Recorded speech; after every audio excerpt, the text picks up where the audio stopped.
अगर कोई व्यक्ति अपने बच्चों की पढ़ाई के लिए, शादी विवाह के लिए कुछ पैसे अपने बैंक में फंड में रखता है, अगर उसकी वो पैसा 10-15 साल से इकट्ठा कर रहा है, उसका पैसा अगर 50,000 से अधिक हो जा रहा है तो भी उस पर GST लग रही है। इसका क्या कानून है? उसको तो ये जानना चाहिए कि बच्चे, ये आदमी कब से पैसे इकट्ठा करके डाल रहा है अपने बच्चों की पढ़ाई लिखाई के लिए, अपने बच्चों, क्या बोल रहे हो यार? हाँ सर बोलिए। बोलो डॉक्टर साहब। अपने बच्चों की पढ़ाई लिखाई के लिए, अपने बच्चों की शादी ब्याह के लिए रख रहा है, तो उस पर GST किस बात की? ये कौन सा तो रूल है कि कम से कम ये तो होना चाहिए कि ये पैसा कब से जमा कर रहा है आदमी, एक दिन में तो जमा नहीं कर दिया।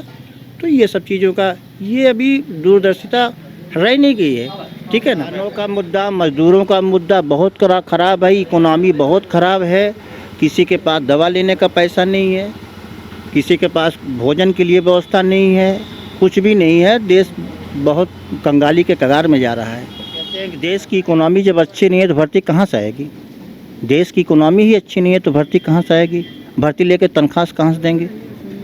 ये तो यूनिवर्सल ट्रुथ है ना कि देश की इकोनॉमी ही अच्छी नहीं है। तो आपको कहने से, जनता के चिल्लाने से थोड़ी भर्ती हो जाएगी। जगह जगह मीटिंग हो रही है, कोरोना नहीं बढ़ रहा है, कोरोना का संक्रमण नहीं बढ़ रहा है, लेकिन यूनिवर्सिटीज बंद क्यों हैं? 2 साल से यूनिवर्सिटी बंद क्यों है? बच्चे आत्महत्या करने के लिए तैयार हैं, माँ बाप परेशान हैं। हम लोग जो मुसीबत झेल रहे हैं, अपने बच्चों का एडमिशन, हम लोग फ्री में फीस जमा कर रहे हैं जी। यूनिवर्सिटी जाने से बच्चों को कोरोना हो जाएगा? ये मीटिंग होने से 10 लाख जनता आने से कोरोना नहीं होगा? ये कहाँ का न्याय है? बात चर्चा इस पे होनी चाहिए, चर्चा मंदिर मस्जिद पे नहीं होनी चाहिए। मंदिर मस्जिद मुद्दा नहीं है तो चुनाव है, वोट लेने का तरीके है, जनता को भड़काने के तरीके हैं, हिंदू मुस्लिम करना, ये कोई बात नहीं है, ये कोई तर्क ही नहीं है। कोई धर्म का ठेकेदार नहीं है, हम हिंदू हैं, हम गर्व से कहते हैं हम हिंदू हैं, हम सनातन को पालन करने वाले हैं। गाय किसी और की, राजनीति कोई और कर रहा है।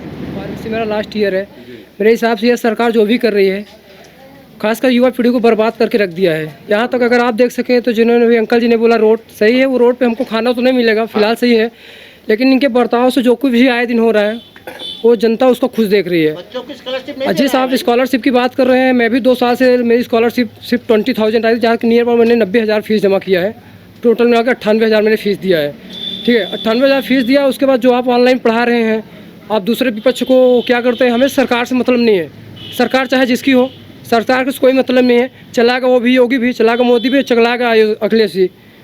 सरकार की मुद्दा यहाँ पे नहीं रखी जाती है आपकी सोच, कर क्या रहे हैं आप राम मंदिर को लेकर रहे हैं, युवा पीढ़ी क्या है, 1,000 रुपये 1,200 रुपये 1,000-1,200 रुपये बच्चे आज के फीस दे रहे हैं, 1,200 आप बोल रहे हैं हम आपको संविदा में नौकरी देंगे। कोई माँ बाप अपने बच्चों को 20 साल तक पढ़ाएगा यही फीस देकर आप अगर 20 साल 22 साल पढ़ा रहे हो, अगर इतने पैसे आप इन्वेस्ट कर रहे हो सरकारी कॉलेज में, और सरकारी कॉलेज आज को बुरे लग रहे हैं, आज आप चना दाल खिला रहे हैं, चावल खिला रहे हैं। हम कहते हैं यही मुद्दा, अगर आप पढ़ाई लिखाई अगर उनको फ्री में शिक्षा दे दें, इलाज दे दें, क्या यह चीज़ सही नहीं है? आप क्या बोल रहे हो, वादे कर रहे हो।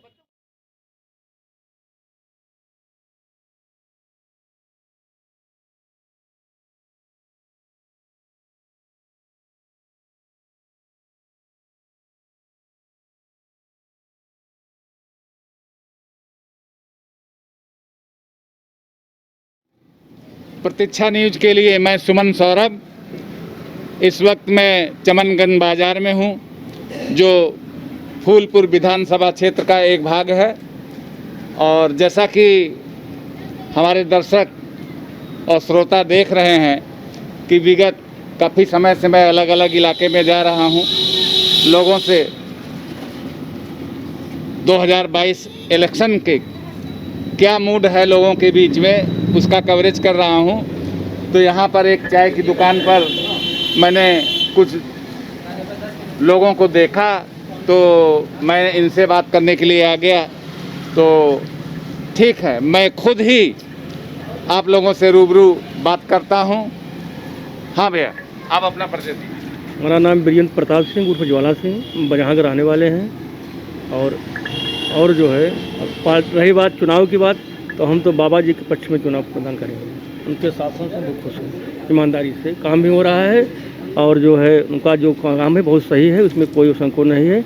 अब जनता है, जिसको जो करना हो करेगा। हम तो अपने निजी, हमारे गांव के काफ़ी जो है 70% लोग बाबा जी के पक्ष में हैं। हाँ सर, आपने कहा कि आप सरकार के कामकाज से खुश हैं, तो मैं एक सवाल करता हूं सर। मैं अलग अलग इलाकों में जा रहा हूं, हमें किसी पार्टी विशेष से मतलब नहीं है, लेकिन फिर भी जनता में एक बात का बड़ा गुस्सा चल रहा है कि महंगाई बहुत बढ़ गई है। पेट्रोल डीजल है, रसोई गैस है, इस बारे में आप कुछ कहेंगे? देखिए, सरकार कोई भी हो, जब महामारी आएगी या कोई विकास काम होगा तो उसमें टैक्स बढ़ेगा, महंगाई बढ़ेगी। इसमें जो है कोई भी सरकार हो, चाहे सपा हो, बसपा हो, कांग्रेस हो, कोई भी हो, महंगाई बढ़ेगी। जब विकास होगा तो महंगाई बढ़ेगी। सुविधा देंगे तो विकास के लिए पैसा जनता से लेंगे, वही काम करेंगे। अपने घर सरकार नहीं करती है। जनता का पैसा से विकास होगा, जनता के पैसे से काम होता है। और टैक्स बढ़ेगा, चाहे पेट्रोल हो, चाहे डीजल हो, चाहे तेल हो, चाहे आटा हो, सब में विकास होगा। तो इसी से जो टैक्स लेंगे उसी में पूरा होगा। अच्छा सर, एक चीज़ और सर, इस समय कोविड की ये तीसरी लहर दस्तक देना शुरू हो गई है और रात में तो लॉकडाउन की भी शुरुआत हो गई है। और आज चुनाव आयोग की मीटिंग भी है स्वास्थ्य विभाग से। तो आपको क्या लगता है कि जो राजनीतिक पार्टियां, कोई भी दल हो, वो लाखों की भीड़ इकट्ठा करके अपना चुनावी एजेंडा चला रहे हैं, क्या ये ठीक है? नहीं, ठीक तो नहीं है। कानून के हिसाब से ठीक नहीं है, इसके हिसाब से ठीक नहीं है। अब इसके लिए जो चुनाव आयोग या कोर्ट जो फैसला करे या सरकार जो करे, बाकी ये ठीक नहीं। अगर कोरोना बढ़ रहा है तो ठीक नहीं है, भीड़ नहीं ठीक। तो बना के रखना है, जो मोदी जी का आदेश है वही करना है। तो आपके मुताबिक ये सरकार वापस आ रही है? जी, हमारे हिसाब से तो आ रही है। चलिए ठीक है। हाँ भैया, अपना परिचय दीजिए आप। हाँ, ककर पहाड़ तिवारीपुर के रहने वाले हैं। ये जो महंगाई है इसको कम करने की कोशिश कीजिए। इसलिए गरीब आम आदमी जो है वो बेचारे क्या खाएंगे, क्या कैसे जिएंगे, इसका कोई रास्ता निकालिए, ये हमारा कहना है। मतलब आपका कहना है कि सरकार को महंगाई पर कंट्रोल करना चाहिए। अच्छा, एक चीज़ और, ये आप करते क्या हैं? हम पेंटिंग का काम करते हैं। अच्छा, आप पेंटिंग काम करते हैं। तो मैं आपसे ये जानना चाहता हूँ, पिछली सरकार और ये वर्तमान सरकार जो अपना कामकाज पूरा कर रही है, इनके कामकाज के समय में आपको क्या लगा, क्या फर्क महसूस हुआ? इस समय जो है गरीब आदमी संतुष्ट नहीं है इस काम से, यही हमारे समझ में आ रहा है। जिसका सरकारी वाला ड्यूटी है वो तो ठीक है, और जो प्राइवेट है जिसके पास ज़मीन नहीं है खाने के लिए, वो कैसे करेगा? वो तो उसके लिए रास्ता निकालना पड़ेगा। तो आपके हिसाब से ये सरकार आ रही है? नहीं, हमारे हिसाब से नहीं। हाँ हाँ भैया, अपना ठीक है, अपना परिचय दीजिए। हमारा नाम सर राजेश कुमार भारतीय है, नरहापुर रहने वाले हैं। हाँ हाँ, और हमारे हिसाब से सब कुछ ठीक ठाक है। गवर्नमेंट मतलब जो भी कर रही है सही कर रही है, कोई गलत नहीं कर रही है। जैसा मतलब महंगाई बढ़ रहा है मेरे हिसाब से दे भी रहा है, ऐसी बात नहीं है, ठीक है, कोई दिक्कत नहीं है। पेट्रोल डीजल रसोई गैस सब ठीक है, कोई दिक्कत नहीं। आपको कोई दिक्कत नहीं है? तो क्या है, आप शुरू से ही सरकार के साथ थे? सर सरकार साथ हम शुरू से नहीं थे, मतलब बेस से हुए हैं बाद में। नहीं, पूर्व में तो आप लोग हाथी के साथ थे। हाँ, पहले शुरू में रहे हाथी के साथ, फिर भाई अब यही में हो गए हैं। तो आप सरकार ला रहे हैं कि कोई और सोच रहे हैं? फिर आएगी सरकार, फिर दोबारा आएगी सरकार आएगी। चलिए ठीक। हाँ भैया। जी, मेरा नाम अमित कुमार है, मैं साड़ा बरौना बल्लीपुर का रहने वाला हूँ। जैसे आप चाहते हैं सरकार के बारे में पूछ रहे हैं, तो सरकार कोई भी आए तो सरकार अपना काम करेगी, ठीक। जैसे आम जनता है परेशान है कि भाई महंगाई बढ़ रही है, ये सही बात है, महंगाई तो बढ़ रही है। अब महंगाई को रोकने के लिए अब आम जनता कदम उठाए तो इसी पे प्रभाव पड़ेगा। जैसे सरकार चाहती है कि महंगाई बढ़ा रही है, अब ये लोग बोल रहे हैं कि महंगाई बढ़ रही है। अब भाई ये लोग कदम उठाएंगे तो तभी तो महंगाई कम होगी ना, यही बात है। भाई विकास जो महंगाई बढ़ेगी। अच्छा, ये सरकार दावे करती है कि उसने रोडों को काफ़ी दुरुस्त किया है, क्या ये सही है? बात सही है, सही है, बात सही है कि रोडों को दुरुस्त किया है। अपने रास्ते पे सही चल रहे हैं। और सरकार ये भी दावा करती है कि उसने गुंडा राज को ख़त्म किया, ये भी सही है? जी सही है। तो आपके हिसाब से ये सरकार वापस आ रही है? देखिए, अब ये तो हम अकेले नहीं बता सकते कि आम जनता की प्रभाव निर्भात है भाई। वो अपना अपना जिसको चॉइस करे। हमारा क्या है कि हम जो सरकार देखेंगे आगे बढ़ रही भाई, उसी को वोट डाल देंगे। अच्छा, एक अंतिम सवाल। इस समय कोरोना का शुरुआती दौर शुरू हो गया है, तो आपके हिसाब से चुनाव होना चाहिए या टल जाना चाहिए? चुनाव तो ये देखिए, चुनाव तो होना ही चाहिए। चलिए, थैंक यू। हाँ, आप मैं मोनू मौर्य, राष्ट्रीय पहलवान। सरकार को विकास को देखते हुए दोबारा फिर से सरकार आनी चाहिए। इसमें भ्रष्टाचार कम हुआ है, साथ ही विकास भी हुआ है। कहीं आप मोनू जी, ऐसा है तो नहीं है कि आपके समाज के 2 लोग कैबिनेट में हैं, इसलिए आपका आकर्षण इस समाज से? नहीं, कैबिनेट में नहीं है, मगर विकास हो रहा है। विकास हो रहा है जी हाँ, माननीय केशव मौर्य जी हैं, स्वामी प्रसाद मौर्य जी हैं। जी हैं जी, कर रहे हैं, तो विकास कर रहे हैं। ये भी रोड अभी बन गई है, इतना दिन कभी नहीं कोई सरकार बनाई, मगर रोड बना दिया है। विकास हो रहा है इस सरकार में। अब विकास चाहिए तो महंगाई तो आएगी, कोई घर तो लगाएगा नहीं। सरकार के कुछ एक काम जो आपको पसंद ना हो, उसके बारे में भी कहीं? नहीं, सब काम पसंद है। सब विकास होगा तो महंगाई बढ़ेगी। अरे, रसोई गैस 1000 रुपये। 1000 रुपये तो इतना विकास करने तो घर तो थोड़ी ना करेंगे। सब सही है, कोई फ्री नहीं देगा। आप करते क्या हैं? हम वही कुश्ती लड़ते हैं, राष्ट्रीय पहलवान हैं। तो प्रदेश के किसी प्रतियोगिता में आपने कुश्ती के भाग लिया था? बहुत किए हैं, 3 बार मेडल है स्टेट में, राष्ट्र में भी मेडल है, हरियाणा में। चलिए, बहुत बहुत शुभकामनाएं, और मैं चाहता हूं कि आप जिस लक्ष्य की ओर बढ़ रहे हैं कामयाब हों, अपना और अपने परिवार का और अपने क्षेत्र का नाम रोशन करें। कर रहे हैं। चलिए, धन्यवाद। आइए। मैं रोशन लाल कुशवाहा, चमनगंज जूसी इलाहाबाद से बोल रहा हूँ। मैं सब्जी का व्यवसाय करता हूँ, सब्जी बेचता हूँ। हाँ, तो कुशवाहा जी, आप अपना जो है सब्जी की मार्केट यहीं पे करते हैं? यहीं पे चमनगंज बाजार में। तो सब्जी आप मंडी से उठाते हैं या खुद पैदा? मुड़ेरा से लाते हैं, देहात से लाते हैं। तो कुशवाहा जी, मैं ये जानना चाहता हूँ कि इस सरकार का जो कार्यकाल लगभग समाप्त होने जा रहा है और नए साल के आगाज के साथ ही चुनाव हो जाएगा, तो आपको क्या लग रहा है? ठीक ठाक है, जो किया अच्छा किया। 7 तरह गल्ला फ्री खा रहे हैं, आपका नमक खा रहे हैं, तेल खा रहे हैं, क्या खाएंगे? सब तो दे रहा है फ्री। आपके घर में युवा बच्चे हैं? हाँ हैं, 4 तो बच्चे हैं। पढ़ाई लिखाई और उनकी बेरोजगारी के बारे में कुछ कहना अब चाहेंगे? पढ़ाई लिखाई जब लड़के पढ़ेंगे तो नौकरी पाएंगे, नहीं पढ़ेंगे नहीं पाएंगे। चाहे हमारा बच्चा हो, किसी का बच्चा हो। बेरोजगारी भाई ख़त्म करनी चाहिए धीरे धीरे। नहीं, ऐसा देखने में आया है, जगह जगह मैंने लोगों से बात किया, लोग ये कह रहे हैं कि इस सरकार में जो है वैकेंसियां पहली बात आई नहीं, और आई भी तो वो किसी न किसी कारण से कोर्ट में चली गई, नकल का कुछ गिरोह रहा या कुछ भी रहा। तो हाँ भाई, नौकरियाँ का भर्ती निकल रही है, 420 लोग आगे खड़ा हो जा रहे हैं, पैसा कौड़ी दे रहे हैं, तो कहाँ से नौकरी मिलेगी? नहीं, आपने बिल्कुल सही बात कही, लेकिन इन सब चीज़ों को देखना तो सरकार का काम है। योगी जी देख तो रहे हैं, जहाँ पकड़ जाता है उसको देख रहे हैं, पकड़ भी जा रहे हैं। वो तो अपने लीगल काम करा रहा है। फिर अच्छी सड़कें लोगे तो पैसा लगेगा, सीधी बात है। एक मकान बनाने में आदमी पसीना फेंक देता है, वो कितना लोड लेके चल रहा है? नहीं चल रहा है। हाँ, आपने कहा फ्री गल्ला दे रहा है, सबको खा रहे हैं।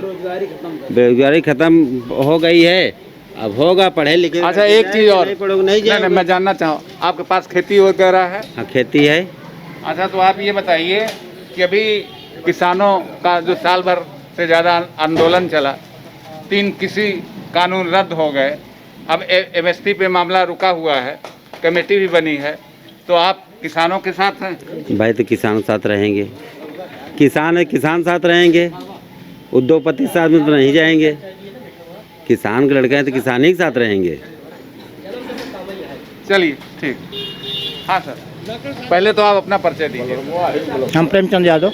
हाँ सर डॉक्टर साहब, तो आप ये बताइए कि जो वर्तमान सरकार है जिसका कामकाज पूरा होने जा रहा है, इसका कामकाज कैसा रहा?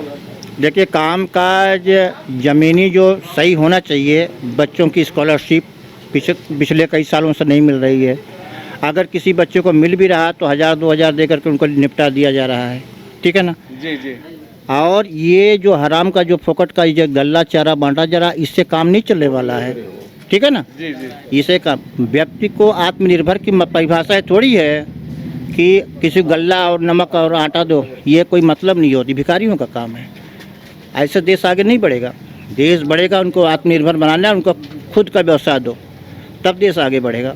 इसे देश आगे नहीं बढ़ेगा। अरे डॉक्टर साहब, आप पढ़े लिखे और समाज के विशिष्ट व्यक्तियों में से हैं।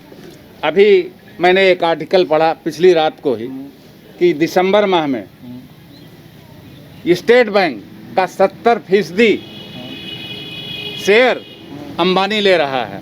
गवर्नमेंट के पास सिर्फ 30% शेयर रहेगा, यानी ये प्राइवेट सेक्टर में बैंक जा रहा है। आप इस बारे में हम क्या कहते हैं, अगर कोई व्यक्ति अपने बच्चों की पढ़ाई के लिए, शादी विवाह के लिए कुछ पैसे अपने बैंक में फंड में रखता है, अगर उसकी वो पैसा 10-15 साल से इकट्ठा कर रहा है, उसका पैसा अगर 50,000 से अधिक हो जा रहा है तो भी उस पर GST लग रही है। इसका क्या कानून है? उसको तो ये जानना चाहिए कि बच्चे, ये आदमी कब से पैसे इकट्ठा करके डाल रहा है अपने बच्चों की पढ़ाई लिखाई के लिए, अपने बच्चों, क्या बोल रहे हो यार? हाँ सर बोलिए। बोलो डॉक्टर साहब। अपने बच्चों की पढ़ाई लिखाई के लिए, अपने बच्चों की शादी ब्याह के लिए रख रहा है, तो उस पर GST किस बात की? ये कौन सा तो रूल है कि कम से कम ये तो होना चाहिए कि ये पैसा कब से जमा कर रहा है आदमी, एक दिन में तो जमा नहीं कर दिया। तो ये सब चीज़ों का ये अभी दूरदर्शिता रह नहीं गई है, ठीक है ना। ये सब चीज़ें हैं। और क्या कहना चाहते हैं? अच्छा सर, ये आप मेडिकल प्रैक्टिशनर हैं, इसके अलावा आप ग्रामीण क्षेत्र में रह रहे हैं। किसानों का मुद्दा चला काफ़ी समय से। किसानों का मुद्दा, मजदूरों का मुद्दा बहुत खराब है। इकोनॉमी बहुत ख़राब है। किसी के पास दवा लेने का पैसा नहीं है, किसी के पास भोजन के लिए व्यवस्था नहीं है, कुछ भी नहीं है। देश बहुत कंगाली के कगार में जा रहा है। लेकिन सरकार भी तो सर बहुत बड़े दावे कर रही है कि वो रोडों का विकास कर रही है, 80 करोड़ लोगों को मुफ्त अनाज का वितरण करवा रही है। तो इस बारे में आप क्या कहेंगे? रोड पर अन्न नहीं पैदा होगा। ये जो पशुओं का जो है, बुरी तरीके से जो पशुएं घूम रहे हैं रोड पर, खेतों को चल ले रहे हैं, ये सबसे बड़ी समस्या किसानों की ये है कि पशुओं को आवारा छोड़ा गया है, इनकी कोई व्यवस्था नहीं हो रही है। सबसे बड़ी समस्या ही है। समस्या ये नहीं है कि रोड बनाए जाएं, ये समस्या नहीं है। रोडों से भोजन नहीं मिलेगा। अच्छा सर, नौजवान बेरोजगार बच्चों के लिए आप क्या कहेंगे? हम उनको शैक्षिक अवसर दिया जाए, शैक्षिक अवसर दिया जाए, उनको आगे बढ़ने के लिए मोटिवेशन किया जाए, उनको सहायता गवर्नमेंट के द्वारा प्रदान किया जाए, न उनकी पढ़ाई लिखाई के लिए स्कॉलरशिप दिए जाए। हाँ सर, जब ये मुद्दा बेरोजगारों पे चल रहा है तो ऐसा भी देखने में आया है कि नई भर्तियों के सृजन की बात तो अलग, जो पुराने रिक्त पद खाली पड़े हैं उनको भी नहीं भरा जा रहा है। और अब तो सरकार संविदा पर, हम कहते हैं कि देश की इकोनॉमी जब अच्छी नहीं है तो भर्ती कहाँ से आएगी? देश की इकोनॉमी ही अच्छी नहीं है तो भर्ती कहाँ से आएगी? भर्ती लेके तनख्वाह कहाँ से देंगे? ये तो यूनिवर्सल ट्रुथ है ना कि देश की इकोनॉमी ही अच्छी नहीं है। तो आपके कहने से, जनता के चिल्लाने से थोड़ी भर्ती हो जाएगी। आपने सर कहा कि देश की इकोनॉमिक सही नहीं है, लेकिन सर अयोध्या में राम मंदिर बनने जा रहा है, काशी में भोलेनाथ का कॉरिडोर का। धर्म से भोजन, धर्म से तो संस्कार और संस्कृति प्राप्त होती है, ना कि धर्म से भोजन मिलेगा। भोजन की बात करेंगे, भोजन कहाँ से मिलेगा? शैक्षिक अवसर कहाँ से मिले? शिक्षा के लिए पैसे कहाँ से आएंगे? बात इसकी करना है। बात इसकी नहीं करना है कि अयोध्या में मंदिर बन रहा है, कॉरिडोर बन रहा है, काशी में, मथुरा में कुछ और बनने जा रहा है। ये बात ये नहीं है। ये कोई तर्क का विषय नहीं है। ये कोई, इस पर कोई बात ही नहीं होनी चाहिए। बात इस पे होनी चाहिए कि शिक्षा कैसे बच्चों का बढ़े। नहीं सर, आपने जहाँ अर्थव्यवस्था की बात कही, अरे मोदी जी, योगी जी हर दिन अलग अलग इलाके में जाके नई नई परियोजनाओं का देखिए परियोजनाओं का शिलान्यास कर रहे हैं। हम कह रहे हैं कि जगह जगह मीटिंग हो रही है, कोरोना नहीं बढ़ रहा है, कोरोना का संक्रमण नहीं बढ़ रहा है, लेकिन यूनिवर्सिटीज बंद क्यों हैं 2 साल से? यूनिवर्सिटी बंद क्यों है? बच्चे आत्महत्या करने के लिए तैयार हैं, माँ बाप परेशान हैं। हम लोग जो मुसीबत झेल रहे हैं, अपने बच्चों का एडमिशन हम लोग फ्री में फीस जमा कर रहे हैं जी। यूनिवर्सिटी जाने से बच्चों को कोरोना हो जाएगा? ये मीटिंग होने से 10 लाख जनता आने से कोरोना नहीं होगा? ये कहाँ का न्याय है? बात चर्चा इस पे होनी चाहिए, चर्चा मंदिर मस्जिद पे नहीं होनी चाहिए। मंदिर मस्जिद मुद्दा नहीं है तो चुनाव है, वोट लेने का तरीके हैं, जनता को भड़काने के तरीके हैं, हिंदू मुस्लिम करना, ये कोई बात नहीं है, ये कोई तर्क ही नहीं है, कोई धर्म का ठेकेदार नहीं है। हम हिंदू हैं, हम गर्व से कहते हैं हम हिंदू हैं, हम सनातन को पालन करने वाले हैं। गाय किसी और की, राजनीति कोई और कर रहा है, ये बात नहीं है, ये एक प्रकार का दिखावा है, इसमें कोई दम नहीं है। मुद्दा केवल है स्वास्थ्य और शिक्षा, मुद्दा ये होनी चाहिए। भीखकारी की तरीके भीख देना, ये वो क्या, इसीलिए अंग्रेज जो है हिंदुस्तान के लोगों को हंसते थे।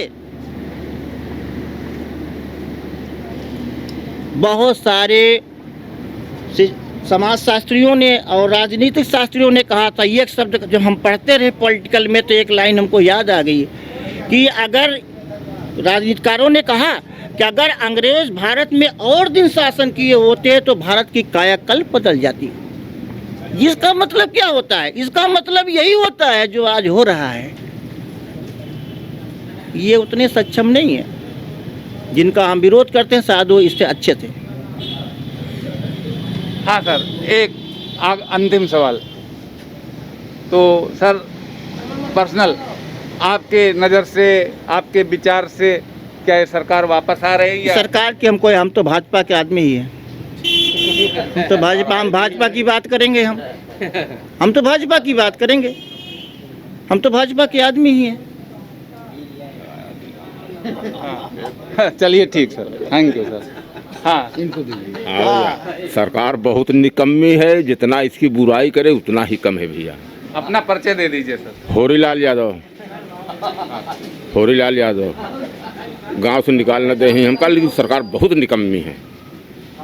ये सरकार इतनी निकम्मी है कि फिर एक यूनिट 5 किलो गल्ला देने से परिवार नहीं चलेगा, नौकरी नहीं पाएगा आदमी, पढ़ेगा नहीं आदमी, स्कूल कॉलेज बंद रहेंगे, ऑनलाइन तुम पढ़ा रहे हो, कहाँ ज्ञान आएगा?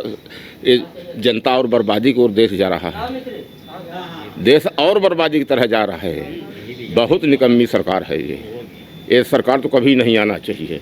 अरे सर यादव जी, आप कह रहे हैं सरकार निकम्मी है, लेकिन सरकार भी तो दावे कर रही कि हमने रोड का विकास किया। अरे रोड भोजन दे आदमी, रोड तो भोजन देगी नहीं। हाँ, इतने जानवर ऐरा छुटे हैं। अच्छा, जब हम लागत लगाएंगे, गल्ला हमको मिलेगा नहीं तो परिवार कैसे चलाएंगे? खेती करना या छोड़ दिए हैं, कहाँ जब भर जिंदा रहूँगा खेती नहीं करूँगा। इस सरकार में खरीद कर खा लेंगे लेकिन खेती नहीं करेंगे। सरकार तो इतनी निकम्मी है कि क्या कहें, समझा ना? जितना बुराई करे योगी मोदी को उतने भले है, समझा ना? अब और कहीं बात कर ले। अच्छा, एक चीज़ और बताइए आप कि आपके हिसाब से सरकार को हम कहते कर्मचारियों की महंगाई डीए 3 ठीक खा गई, ये अच्छा ही बात है। हाँ, महंगाई 3 ठीक डीए खा गई, ये अच्छी बात है। तुम बहुत विकास करब, जनता के पैसा से करब, डीए कर्मचारियों के डीए से करब, ये अच्छी बात है। 3 डीए खाया है और अब तक का आश्वासन था कि एरियल मिलेगा, एरियल भी नहीं मिला और न मिलेगा। ये सरकार तो कभी नहीं आवे, इसको भूल कर वोट नहीं देंगे, इसको भूल कर वोट नहीं देंगे। आप युवा हैं, थोड़ा समय आपसे बात। हाँ बेटा। जी, हम भी अभी यहाँ से सैनिक डिग्री कॉलेज से, हम डी फार्म के स्टूडेंट हैं, फार्मेसी मेरा लास्ट ईयर है। मेरे हिसाब से यह सरकार जो भी कर रही है, खासकर युवा पीढ़ी को बर्बाद करके रख दिया है। यहाँ तक अगर आप देख सकें तो जिन्होंने भी अंकल जी ने बोला रोड सही है, वो रोड पे हमको खाना तो नहीं मिलेगा, फिलहाल सही है, लेकिन इनके बर्ताव से जो कुछ भी आए दिन हो रहा है वो जनता उसको खुश देख रही है। बच्चों की स्कॉलरशिप जिस आप स्कॉलरशिप की बात कर रहे हैं, मैं भी 2 साल से मेरी स्कॉलरशिप सिर्फ 20,000 आई थी, जहाँ नियर अबाउट मैंने 90,000 फीस जमा किया है। टोटल मिलाकर 98,000 मैंने फीस दिया है। ठीक है, 98,000 फीस दिया। उसके बाद जो आप ऑनलाइन पढ़ा रहे हैं, आप दूसरे विपक्ष को क्या करते हैं, हमें सरकार से मतलब नहीं है। सरकार चाहे जिसकी हो, सरकार से कोई मतलब नहीं है। चलाएगा वो भी, योगी भी चलाएगा, मोदी भी चलाएगा, अखिलेश जी। सरकार की मुद्दा यहाँ पे नहीं रखी जाती है आपकी सोच। कर क्या रहे हैं आप राम मंदिर को लेकर रहे हैं। युवा पीढ़ी क्या है, 1,000 रुपये, 1,200 रुपये, 1,000-1,200 रुपये बच्चे आज के फीस दे रहे हैं। 1,200 आप बोल रहे हैं हम आपको संविदा में नौकरी देंगे। कोई माँ बाप अपने बच्चों को 20 साल तक पढ़ाएगा यही फीस देकर आप अगर 20 साल 22 साल पढ़ा रहे हो, अगर इतने पैसे आप इन्वेस्ट कर रहे हो सरकारी कॉलेज में, और सरकारी कॉलेज आज को बुरे लग रहे हैं। आज आप चना दाल खिला रहे हैं, चावल खिला रहे हैं। हम कहते हैं यही मुद्दा, अगर आप पढ़ाई लिखाई अगर उनको फ्री में शिक्षा दे दें, इलाज दे दें, तो क्या यह चीज़ सही नहीं है? आप क्या बोल रहे हो, वादे कर रहे हो, आप आ रहे हो, जनता की बुराई करेगी, सरकार की बुराई करेगी। अभी अखिलेश यादव आएगा, वो कुछ और बोलेगा। अभी हम लोग क्या कर रहे हैं, मैं सेना की भर्ती को देख रहा हूँ। अभी मैं 2011 से भर्ती देख रहा हूँ आज तक। मुझे 10 से 11 साल भागते हुआ होगा, और मैंने आज तक जो हो रहा है यहाँ पे जितने लोग खड़े, मुझे मैक्सिमम सब लोग जानते होंगे। और 10 से 12 साल से मैं भर्ती देख रहा हूँ। 18 में लास्ट भर्ती किया हूँ, तब से अभी तक इसकी भर्ती नहीं आई है। और कितने युवा हैं, हम लोग का एज ओवर एज हो रहा है, अभी जो इन हो रहे हैं। जब हम लोग का तो उनका कहाँ से होगा? आपको लैपटॉप चाहिए, किसी के लैपटॉप पे आप फोटो देख रहे हो तो उसको बोल रहे हो लैपटॉप पे आप पन्नी पे नमक बेच रहे हो तो अपनी फ़ोटो लगा दिए हो। ये सब कौन सा काम है? आप सरकार चलाइए, सरकार से हमको कोई दिक्कत नहीं। आप राम मंदिर बनवाया, कुछ बनाइए, आप राम मंदिर बना, अगला आएगा कुछ और बनाएगा, इससे कोई दिक्कत नहीं है। लेकिन अगर हमारे हिसाब से देखा जाए तो युवा पीढ़ी को बर्बाद न किया जाए, क्योंकि जो बच्चे हैं वो पढ़ेंगे नहीं, कल के भविष्य कहाँ से तैयार होंगे? आप बाज़ार को खोल कर रखे हैं। हम कहते हैं 18 से 40 साल का आपने कोरोना का वैक्सीन दिया, 18 से 40 साल तक आपने कोरोना का वैक्सीन दिया, तो बच्चों के स्कूल किस लिए आपने बंद किया? मैं सही बोल रहा हूँ, गलत बोल रहा हूँ? आप 18 से 40 तक वैक्सीन के लिए आपने वैक्सीनेशन किया, बट आप 18 से नीचे वाले के स्कूल किस लिए बंद कर दिया? आपको बाज़ार से दिक्कत नहीं है तो स्कूल से कौन सी दिक्कत है? कि स्कूल तो बल्कि सेफ रहता है। तो आपको क्या होता कि जो पढ़ाई होती है वो आपको क्या होता है, क्वेश्चन पैदा करती है। तो क्वेश्चन पैदा नहीं होंगे तो आपके पास होगा नहीं। आप जब पढ़ा नहीं रहे हैं, इनके लिए कोई वैकेंसी नहीं निकाल रहे हैं। एसआई भर्ती आई भी धांधली में फंसी हुई है। वो क्या हो रहा है, धांधली भी देखो बच्चे क्या हुए, हाई कोर्ट गए हैं, उसमें लगे हुए हैं, उसको रद्द की मांग की जा रही है। हाँ सही है बात, क्योंकि हमने भी ऑनलाइन पे देखा, कई जगह से दिखाया जा रहा है, जिसमें हमारे ग्राउंड का एक लड़का भी एसआई वाले में मुकदमा पे किया है। वो भी उस दिन ऑनलाइन पे आया था, वो भी बता रहा है कि यही बात है, एसआई भर्ती रद्द कीजिए ना, उसमें क्या दिक्कत है? मैं नहीं डाला हूँ, लेकिन आप सही पेपर, अगर आपको बर्दा ही भरना है तो दौड़ा के भर दो। अखिलेश यादव क्या किया, पुलिस वाले क्या करते हैं, अक्सर देखते हैं, आते हैं क्या गाली देते हैं। सही है, आप दौड़ा के भर दो ना, क्या दिक्कत है? आप दौड़ा के भर दो, जिसके अंदर ताकत हो दौड़ के भर देगा। Thank you. भैया पाला आप लोग बोलो, शांत रहो यार, टॉपिक हम कहते हैं, हमारी भाजपा कहती है सब कुछ समान, क्या बोलती है भाई, सबका विकास है ना, सबका विकास, सबका सम्मान। हम कहते हैं संस्कृत विद्यालयों में बैकवर्ड के बच्चे क्यों दाखिला नहीं ले सकते? जो गुरु आश्रम विद्यालय बने हैं उसमें बैकवर्ड या SC/ST का लड़का क्यों एडमिशन नहीं ले सकता?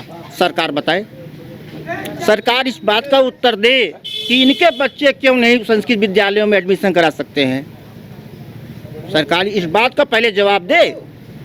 इस चीज़ को कोई नेता बोलने वाला नहीं, इसलिए बोलेगा तो वोट नहीं पाएगा, बोलेगा तो वोट नहीं पाएगा। बात तो वोट की है, यहाँ जन कल्याण की बातें नहीं है, लौकिक और पारलौकिक सुख की बात नहीं होती है यहाँ पर इंडिया के अंदर। यहाँ तो वोट की बात होती है कि वोट हमको कैसे मिलेगा, किसके पक्ष में बोलें कि मामला बिगड़ ना जाए, बात बनी रहे, है नहीं, ये बातें हैं। इसलिए हिंदुस्तान का डेवलप होना बड़ा मुश्किल काम है। हाँ डॉक्टर साहब, अभी पिछली रात में ही भाजपा ने एक कमेटी बनाई है जिसमें अजय कुमार मिश्र टेनी, जो लखीमपुर कांड में सम्मिलित थे, ये ब्राह्मण समाज से हैं। तो ब्राह्मणों को लुभाने के लिए जो कमेटी बनाई गई है, जो बीजेपी के सांसद और नेता हैं, उसमें इनको भी शामिल किया गया है। तो मैं आपसे जानना चाहता हूं, क्या उनका इस कमेटी में रहना उचित है? कि ब्राह्मण कोई जाति नहीं होती है, ब्राह्मण जो ब्रह्म जाने सो ब्राह्मण है, जो ब्रह्म को जानता है वो ब्राह्मण है। ब्राह्मण तो आप भी ब्राह्मण सारे लोग हैं, ब्राह्मण की कोई डिफिनीशन नहीं है। वामन होता है, वामन। जी हाँ, ब्राह्मण तो ब्रह्म को जानने वाला होता है। ब्रह्म की कोई परिभाषा नहीं, उनको नहीं रखना कोई परिभाषा नहीं है कि ये पहली बात तो ये है। हाँ भैया, आपने क्या कहा? अजय कुमार टेनी को कमेटी में नहीं रखना चाहिए। किसानों ऊपर दौड़ा के जिस दिन उनका लड़का खुद ही चढ़ाया अभी 15 दिन 1 महीने पहले, तो उनको इस कमेटी में रखने का कोई अधिकार नहीं है। धन्यवाद। ध्यान नहीं दिया जा रहा। तो कहने का मतलब ये है, ये जो जातिगत समीकरण बन रहे हैं, ब्राह्मण तो हर पार्टी में है। बिना ब्राह्मण की कोई सरकार चलेगी ही नहीं, चाहे समाजवादी हो, चाहे बसपा हो, चाहे जो भी पार्टी, कांग्रेस भी हो, तो ब्राह्मण तो रहेगा ही। ब्राह्मण बुद्धिजीवी जाति है, वो तो बुद्धिजीवी जाति है। बिना उनके हिंदुस्तान चलने वाला नहीं है। इसको हर राजनीतिक पार्टियों को ये चीज़ पता है। Thank you. आइए भैया।